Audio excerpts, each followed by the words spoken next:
뭡니까? 사람이 산다는 것이 무엇을 의미합니까? 또 저와 여러분들이 살면서 인생이 사람이 살면서 가장 중요한 요소가 있다고 한다면 그것이 무엇일까 생각해 본 적이 있으십니까? 제 생각에 사람이 사는 데 있어서 가장 중요한 요소 중에 하나가 이 길이라고 하는 것이지 않을까 생각을 합니다. 어린 시절부터 지금까지 살았던 삶을 가만히 생각해 보면 제가 그렇게 오래 살지는 않았지만 여기까지 살아온 것은 결국은 내가 길을 따라와서 살아오지 않았나 그런 생각을 갖게 하는 것이죠. 그런데 내가 살아온 그 길이라고 하는 것이 눈에 보여지는 물리적인 길이 있습니다. 집에서 학교로 가는 길이 있죠. 또 놀이터로 가는 길도 있고요. 제가 직장을 다니면서 한국에 있을 때 처음 살던 집을 샀는데 제가 처음 샀던 그 집이 바로 골목길 끝집이었습니다. 여행을 떠날 때에는 백길도 이용한 적도 있고요. 또 미국에 올 때에는 물론 비행기를 이용했지만 그 길은 하늘길이었습니다. 이와 같이 오늘의 나는 수없이 많은 길을 이용해 왔습니다.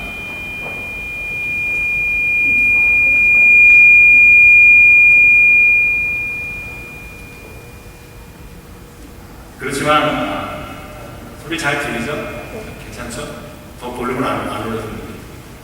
그렇지만 길이라는 것이 단순히 물리적인 어떤 장소를 연결해주는 통로로만 그치지 않는다는 사실을 우리가 깨닫게 되죠. 내 인생의 목표를 정하고 그 목적지를 향하여 나아가는 길을 어찌 단순히 우리 눈에 보이는 길만을 의미한다고 하겠습니까? 그 목적지에 도달하기 위한 수없이 다가오는 많은 문제들 혹은 갈등들, 때로는 순탄함, 이 모든 것까지도 그 수많은 길들은 눈에 보이지 않는 형이상학적인, 상징적인 의미를 함축하고 있는 경우가 더 많이 있습니다. 자, 그렇다고 한다면 눈에 보이는 물리적인 길이 있고 눈에 보이지 않는 상징적인 의미의 길이 있다고 하는데 그럼 눈에 보이지 않는 상징적인 의미의 길은 어떤 길들이 있습니까? 우리는 흔히 번영과 축복의 길을 많이 이야기하죠. 자, 그렇다면 이 번영과 축복의 길이 과연 눈에 보일까요? 이 그놈의 번영과 축복의 길이 만약에 눈에 보였다고 한다면 얼마나 좋겠습니까? 만약에 그 번영과 축복의 길을 눈으로 볼 수 있다면 오늘 우리가 이 고생을 하면서 살아가겠습니까? 그 길이 눈으로 볼 수 없는 길이기에 우리는 때로 인생이 참 쉽지 않다는 것을 느끼기도 하죠. 예수님께서 가셨던 십자가의 길, 고난의 길, 그 길이 눈에 보인단 말입니다. 예수님께서 걸으셨던 십자가의 길, 고난의 길이라고 하는 상징성은 실제적으로는 골고다 언덕으로 올라가는 길이었습니다. 눈에 보이는 실제적인 그 골고다 길 위에서 예수님께서는 육체적인 고통을 눈에 보이지 않는 그 길을 가실 수밖에 없었던 것이죠. 좀 더 생각해보면 이 눈에 보이지 않는 길 위에서 우리 인생에게 가장 필요한 요소가 무엇일까요? 다시 말씀드리면 사람이 행복을 느끼고 불행을 느낀다고 하는 요인 중에서 가장 큰 비중은 내가 행복해질 수도 있고 불행해질 수도 있다고 하는 이 요소 가운데에서 가장 중요한 것이 무엇일까 하는 것이죠. 그것을 결정하는 가장 중요한 요소가 아마도 사람과 사람의 만남이 아닐까 저는 그렇게 생각을 합니다. 그래서 사람이 살아가는 인생길, 바로 그 길 위에서 내가 어떤 사람을 만나느냐에 따라서 내 인생이 행복해질 수도 있고 불행해질 수도 있지 않겠습니까? 그러므로 만남이라고 하는 것이 인생의 길에 있어서 얼마나 소중한 것인지를 우리는 알 수 있겠죠. 성경에서 가장 행복한 사람들이 있었습니다. 바로 이스라엘 백성들이었죠. 그러나 이스라엘 백성들이 처음부터 행복한 사람들은 아니었습니다. 그들은 남의 나라에서 종살이 하면서 노예로 살던 사람이었습니다. 그 힘들고 어려웠던 때에 이 세상을 창조하시고 섭리하고 계셨던 하나님을 만날 수 있었던 것이죠. 하나님께서는 그 백성들을 선택하셔서 가나안 복지의 땅으로 인도해 주셨고 이스라엘 백성들은 그 땅에서 행복한 삶을 살게 되었습니다. 그러나 그 행복은 오래가지 못했습니다. 왜냐하면 그 가나안 땅 주변에는 하나님이 아닌 하나님께서 가증스럽게 여기셨던 신들을 숭배하는 이방 민족들이 모여서 살면서 이스라엘 백성들의 마음을 빼앗아버렸습니다. 결국 이스라엘 백성들은 하나님을 버리게 되었죠. 하나님과의 맺은 언약을 파기하고 하나님을 배신한 이 백성들을 하나님께서는 심판하시기 위해서 결국에는 이스라엘이라고 하는 이 하나님께서 선택하신 이 백성, 이 나라를 둘로 쪼개어버리셨습니다. 이스라엘의 12지파 가운데에서 10지파를 북쪽 사마리아에서 새로운 왕국을 건설하여서 이스라엘이라고 하는 이름을 유지하게 하셨습니다.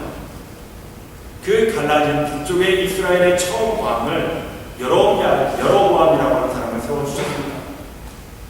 근데 여로보암이 사마리아에서 10지파와 함께 나라를 세우면서 베델과 단에서 각각 2개의 산당을 만들어 놓고 그 산당 안에 금송아지를 세웠습니다.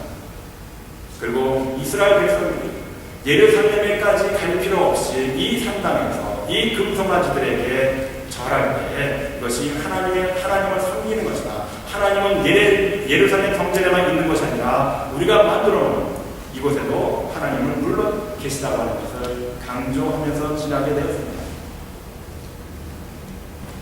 그 이후로 이스라엘의 모든 왕들이 이 여로보암의 길을 따르게 되었다고 성경은 우리에게 증거하고 있습니다. 하나님께서는 이 가증스러운 일을 끊임없이 선지자들을 보내주셔서 경고하셨습니다. 그러나 그럼에도 불구하고 이스라엘 백성들과 이스라엘의 왕들은 그 하나님의 경고를 무시하고 계속해서 우상을 숭배하고 있었습니다. 결국 이스라엘은 BC 722년에 아수르에 의해서 멸망을 당할 수밖에 없었던 것이죠. 그리고 예루살렘을 중심으로 나라를 이루었던 2지파, 베냐민과 유다 지파로 구성된 이 남유다 역시 하나님의 말씀을 행하지 않고 우상 숭배를 통해서 하나님과 멀어지는 삶을 선택했습니다. 남유다에도 역시 하나님께서는 수없이 많은 선지자들을 끊임없이 보내셔서 이 백성들을 경고했습니다. 그러나 그럼에도 불구하고 유다의 백성들과 지도자들은 하나님께서 보내주신 선지자의 경고를 무시하면서 살았습니다. 하나님께서 유다를 구원하시기 위해서 예레미야라고 하는 선지자를 보내주셨습니다. 우리가 요즘 새벽기도를 통해서 깨닫지만 예레미야 선지자는 1장부터 52장까지 그 긴 책을 통해서 끊임없이 여호와의 말씀을 유다 백성들에게, 유다의 왕들에게, 그리고 그 주변 국가들에게 전해주고 있는 사실을 우리가 보게 됩니다. 예레미야 선지자를 통해서 전해주신 하나님의 말씀은 이스라엘이 멸망한 것처럼 너희가 이방신들에게 마음을 빼앗기고 계속해서 이 이방신들을 섬기는 그 길에서 속히 돌아와서 회개하고 하나님께 돌아오면 하나님께서는 너희 백성들을 사죄하시겠다. 그런 경고의 메시지였습니다. 그러나 그럼에도 불구하고 이 백성들은 회개할 줄도 모르고 여전히 하나님 앞에 악을 행할 때에 하나님께서는 바벨론이라고 하는 나라를 새로 세우셔서 예루살렘을 황폐하게 만들고 유다 백성을 포로로 붙잡아서 70년 동안 종살이를 시키겠다고 그렇게 예언하고 계시는 것입니다. 그럼에도 불구하고 유다의 지도자들과 백성들은 예레미야의 이와 같은 경고를 무시할 뿐만 아니라 오히려 하나님의 선민인 백성이 어찌 이방 나라 바벨론에게 멸망을 당하고 포로로 붙잡혀 갈 수 있냐 항거하면서 반발하기에 이르렀습니다. 그리고 하나님의 말씀을 전하는 에레미야 선지자를 가두고 매질도 하고 진흙창으로 되어 있는 구덩이에 빠뜨려서 굶어 죽게 만들었습니다. 선지자 예레미야를 만남으로 유다는 심판의 길에서 구원받아 생명의 길로 갈 수 있었던 기회를 놓치고 만 것입니다. 그리고 이 유대인들이 찾았던 길은 그 당시 최대의 강대국이었던 애굽의 보호를 받고 주변의 이방국가들과 동맹을 맺어서 바벨론에게 대항하려고 했던 것입니다. 그러자 하나님께서는 예레미야 27장에서 유다와 동맹을 맺으려는 에돔과 모압과 암몬과 두로와 시돈의 왕들이 유다에 모였을 때에 예레미야 선지자를 보내주셨습니다. 그런데 이 예레미야에게 예레미야 선지자의 목에 줄과 멍에를 걸게 하셨습니다. 그리고 가라는 것입니다. 이 상징적인 의미는 바벨론의 느부갓네살 왕에게 대항하면 너희 이 나라들의 목에 멍에와 줄이 걸린 것처럼 너희 나라들도 바벨론의 포로가 될 것이라고 하는 예고였습니다. 그 이후에 오늘 본문의 28장에 보니까 하나냐라고 하는 선지자가 하나님의 말씀이라고 하면서 예언하는 것을 보게 됩니다. 이때가 시드기야 왕이 된 지 4년 5월이라고 했습니다. 시드기야 왕은 유다의 마지막 왕이었습니다. 시드기야가 유다에서 11년을 통치를 하고 있었습니다. 그런데 이 11년의 통치 가운데 오늘 본문의 성경 말씀을 보니까 28장 1절에 시드기야가 왕이 된 지 4년 5월이었던 겁니다.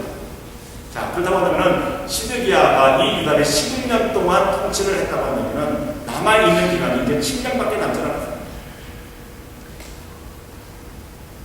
하나냐라는 선지자가 하나님의 말씀이라고 증거하기를 내가 바벨론 왕의 멍에를 꺾었느니라. 그래서 바벨론의 느부갓네살이 예루살렘을 침략하여 이 성을 함락시키고 포로된 백성들이 바벨론에서 2년이 차지 않아서 다시 돌아오게 될 것이다. 예레미야 28장 2절에서 3절의 말씀입니다. 이런 예언을 합니다. 그리고 10절의 말씀에 보니까 선지자 하나냐가 선지자 예레미야의 목에서 멍에를 치어야 꺾었다. 하나님께서 예레미야 선지자에게 내 목에 멍에와 줄을 걸어라 지시했음에도 불구하고 선지자 하나냐가 그 목에서 멍에를 꺾고 줄을 풀어버렸습니다. 그리고 11절 전반부의 말씀해 보니까 모든 백성 앞에서 말하여 가로되 여호와께서 이같이 말씀하시되 내가 두 해가 차기 전에 열방의 목에서 바벨론 왕 느부갓네살의 멍에를 이같이 꺾어버리라 하셨느니라. 그렇게 예언하고 있습니다. 하나님께서는 예레미야 선지자를 통해서 25장 11절에서 분명하게 이 땅이 황폐하여 놀림이 될 것이며 이 나라들은 70년 동안 바벨론 왕을 섬기리라고 분명하게 말씀하셨습니다. 그런데 하나냐 선지자가 백성들 앞에서 예레미야 선지자의 목에 걸려 있었던 그 멍에를 꺾고 줄을 풀어버리고 바벨론의 포로로 붙잡혀가는 그 연수가 2년도 차지 않게 될 것이라고 예언하고 있는 거죠. 자, 그렇다고 하면 도대체 어떤 말이 맞는 말입니까? 이에 대해서 예레미야 선지자는 8절의 말씀을 통해서 너와 나 이전 선지자들이 자고로 여러 나라와 큰 국가들에 대하여 전쟁과 재앙과 연병을 예언해야 된다고 말하고 있습니다. 너와 나, 우리 이전에도 많은 선지자들이 예언을 했다는 것이죠. 그런데 그 예언이 다 맞은 것은 아니라고 말합니다. 9절의 말씀에 보니까 평화를 예언하는 선지자는 그 예언자의 말이 응한 후에야 그는 진실로 여호와의 보내신 선지자로 알게 되리라. 즉 너와 나의 이 예언이 서로 다른 이 예언이 어느 것이 하나님의 말씀인지를 알아보기 위해서는 2년을 기다리든지 70년을 기다리든지 이 말이 이루어지는 그 날을 우리가 도와야 합니다. 그렇게 이야기하고 있는 겁니다. 그리고 예레미야 선지자가 그 11절 후반부에 보면 선지자 예레미야가 자기의 길을 가니라 그렇게 증거합니다. 예레미야는 자신에게 임한 하나님의 말씀에 대한 확신도 있었지만은 그래 내가 말한 대로 2년이라면 얼마나 좋겠냐.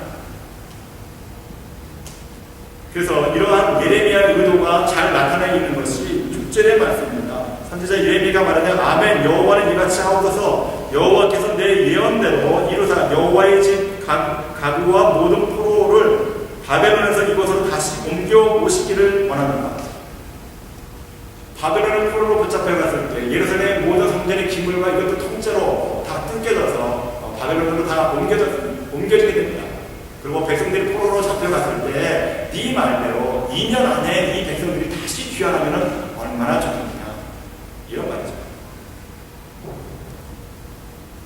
과연 2년 뒤에 이 일이 일어날지 70년 뒤에 이 일이 일어날지 누구의 말이 맞는지 남기면서 예레미야 선지자는 그 길을 떠나서 자기의 길로 갔다 이렇게 증거합니다. 자, 그렇다고 한다면 예레미야 28장 이후에 예레미야 선지자가 갔던 자기의 길은 어떤 길이었을까요? 29장이 채 시작되기도 전에 28장 11절 말씀이 끝난 이후에 어떤 일이 벌어지는가? 예레미야 선지자가 다시 하나님의 말씀을 전합니다. 즉 예레미야가 갔던 자기의 길이란 자기에게 끊임없이 임하는 하나님의 말씀을 뒤로 물러서지 않냐고 계속해서 전했던 길이었다는 사실을 우리는 알게 되는 것이죠. 그래서 거짓 예언을 해서 하나님의 말씀을 통해서 백성들의 마음을 혼란스럽게 만들었던 하나니아에 대해서 내가 금년 안에 죽이라 16절에서 그렇게 말씀하고 있습니다. 그러자 하나니아가 그의 7월에 죽었다고 17절 말씀을 증거합니다. 그리고 27장으로 넘어가시죠. 28장에서 시작되기 전에 시드기야 왕의 4년 5월에 하나니아와 예레미야 선지자가 간에 어느 것이 하나님의 예언의 말씀이냐, 어느 것이 옳으냐, 이 논쟁이 붙었다가 이 하나니아 선지자가 7월에 죽었다고 성경은 기록하고 있습니다. 그의 죽음이라고 하는 예레미야 선지자의 말이 단 2달 안에 이루어진 것입니다. 결국 하나니아는 거짓 선지자로 판명이 난 것이죠. 그러나 유다 백성들은 하나니아라는 이 거짓 선지자를 만남으로써 이 잘못된 만남 때문에 하나님께로 돌아올 수 있는 기회를 영영 놓쳐버리고 오히려 하나님과 더욱더 멀어져가는 멸망의 길과는 더 가까워지고 있다고 하는 사실을 우리는 깨닫게 됩니다. 그 7년 동안 예레미야 선지자의 말을 듣고 바벨론의 포로로 붙잡혀가서 거기에서 철저하게 회개하고 하나님 앞에 온전한 예배를 드리기 시작했다고 한다면 70년이 되면 다시 귀환하려고 하는 하나님의 말씀을 무시하고 그 당시 유다 민족의 백성들의 마음에 귀를 찌껍게 했던 이 거짓 선지자 하나니아의 예언을 들음으로 인해서 이 백성들의 영은 영원히 하나님께로부터 멸망을 받을 수밖에 없는 저주스러운 백성들로 전락해버리고 말았던 것입니다. 그러나 예레미야 선지자는 이와 같은 현실 속에서도 끝까지 하나님께서 자신에게 주신 이 말씀에 대해서 자신의 죽음을 위협을 무릅쓰지 않고 자신을 돌보지 않고 하나님의 말씀을 전하는 자기의 길을 멈추지 않고 갔었던 것을 우리는 말씀을 통해서 보게 되는 것이죠.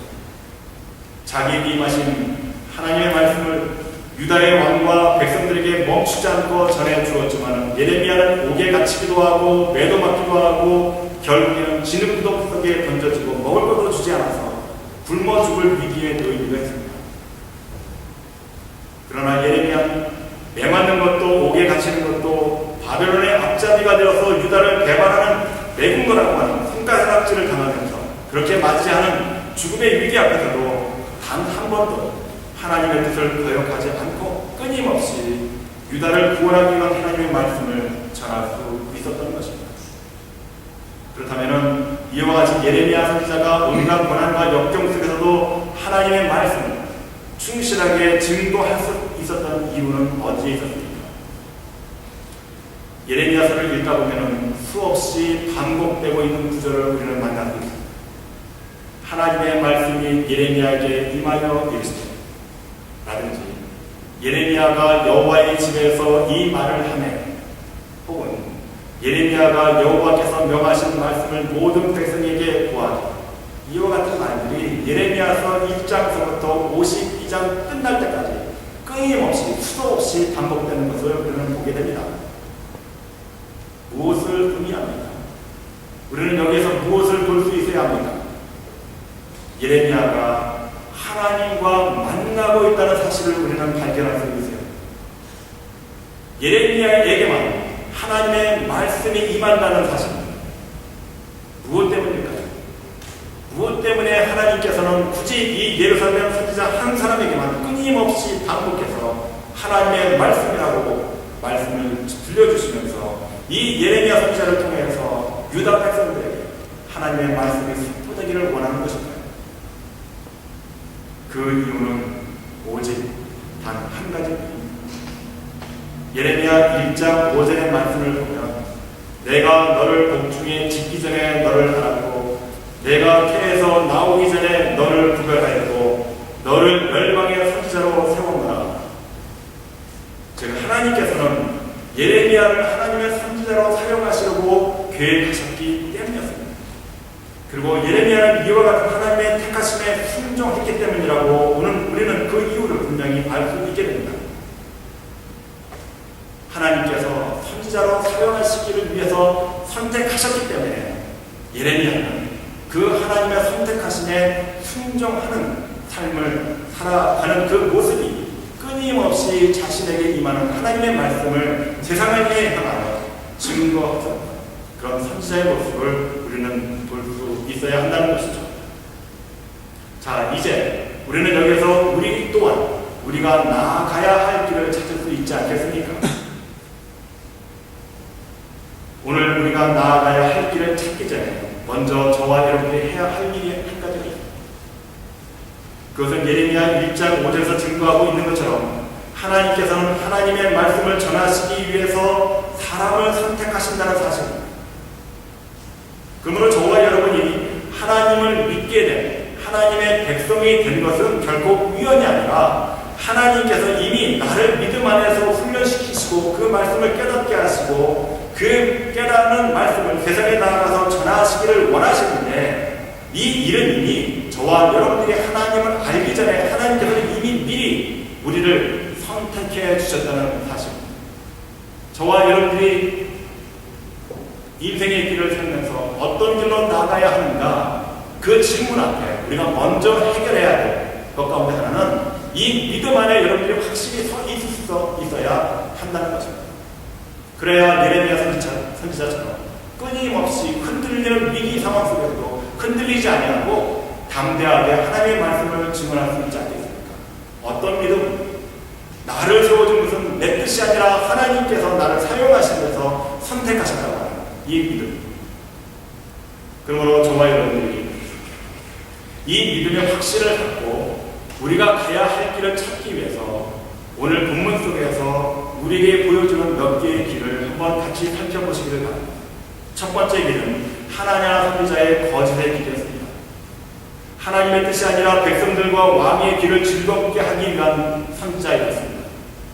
그리고 두 번째 길은 유다왕 시드기야와 유다 백성들의 완악한 길이었습니다. 참 선지자가 전하는 하나님의 말씀을 따르지 않고 자신들의 요구에 응하는 거짓 선지자의 말을 즐거워하는 길입니다. 그리고 세 번째 길은 예레미야 선지자의 진리의 길입니다. 하나님의 말씀을 증거하다가 위험을 당해도 고난을 당해도 뒤로 물러서지 않는 전적인 순종의 길입니다. 이 세 가지의 길 중에 어떤 길을 선택하는 일은 여러분들에게 달려 있습니다. 그러나 선지자 하나냐의 거짓의 길은 금년 내에 아니 2달 만에 죽음에 이르는 길이 되어버립니다. 또한 시드기야 왕과 유다 왕의 완악한 길은 바벨론의 칼과 기근과 전염병으로 말미암아 열려진 멸망의 길이었습니다. 반면에 선지자 예레미야의 길은 하나님을 만나서 그 말씀을 듣고 영원한 생명, 구원에 이르는 길이었습니다. 이 올바른 선택을 위해서 지금 여러분들은 누구를 만나고 계십니까? 여러분 주변에는 하나냐, 시드기야, 유다 왕 같은 사람, 예레미야 선지자와 같은 사람들이 있을 것입니다. 제가 간절히 바라고 기도하기는 우리 한사람교회 모든 성도님들께서 예레미야 선지자 같은 사람들을 만나시기를 바랍니다. 그래서 하나냐 같은 사람들, 시드기야 왕과 같은 사람들, 유다 백성들 같이 죽어서 멸망받을 사람들에게 하나님의 말씀을 끊임없이 어떠한 위험이 온다 할지라도 전하시는 여러분들이 되셔야 되지 않겠습니까? 이것이 이 사명이 우리가 알기 전에 하나님께서 우리 인생을 세우셔서 오늘 여기에 있게 하신 뜻이라고 한다면 우리는 그 뜻 앞에 무릎을 꿇고 하나님의 뜻을 우리의 마음 가운데 받아들여야 하지 않겠습니까? 여러분이 이 세상에 있는 수많은 교회들 가운데에서 우리 한 사람 교회를 선택하신 것, 또한 이 지구상에 있는 수많은 수십억의 인구 가운데서도 이 교회 안에서 저와 여러분들을 만나게 하신 것, 저는 이것이 우리의 계획이라든지 내가 이 지역에 가서 한 사람 교회를 선택하면서 내 신앙의 삶을 살겠다고 선택한 것은 아니라고 저는 생각합니다. 오늘 말씀을 통해서 살펴보는 우리의 지금 여기에 있는 이유는 우리가 알기 전에, 한사랑교회를 알기 전에, 이 한진호라고 하는 목사를 알기 전에, 제가 여러분들을 알기 전에 이미 하나님께서 우리의 만남을 계획해 놓으시고 이 만남 속에서 저와 여러분들이 생명의 길로 나아가기를 원하시는 하나님의 크시고 아름다운 사랑의 이야기가 우리에게 전해주고 있기 때문에 저와 여러분들은 살면서 이 장소에서 만날 수밖에 없는 운명적인 만남이 아니겠습니까? 우리 모두가 이와 같이 한사랑교회가 하나님께서 내 삶의 이전부터 이곳에서 생명의 길로 인도하시기 위한 하나님의 거룩하신 뜻이었다는 것을 깨달으시는 여러분들이 되시기를 바랍니다. 그래야 이 교회를 더욱더 사랑하는 마음이 생길 수 있지 않겠습니까? 저와 여러분의 주변에 있는 사람들이 그저 우리가 이 교회를 찾았기 때문에 서로 만나서 얼굴을 부딪히면서 살아가는 만남이 아니라 하나님께서 원하시는 일들을 이루시기 위해서 저와 여러분들 이곳에 보내주셨다고 한다고 한다면 우리 주변의 사람들이 한 사람 한 사람들이 얼마나 더 소중하겠습니까? 저와 여러분은 그렇게 만난 사람, 하나님의 뜻 안에서 하나님의 계획하신 일을 위하여 이 교회 안에서 만난 사람들이라고 하는 이 사실을 믿으시는 여러분들이 되시기를 바랍니다. 이 하나님의 계획 안에서 우리의 만남이 참된 보람과 행복과 번영으로 나아가는 길임을 믿으시기를 바랍니다.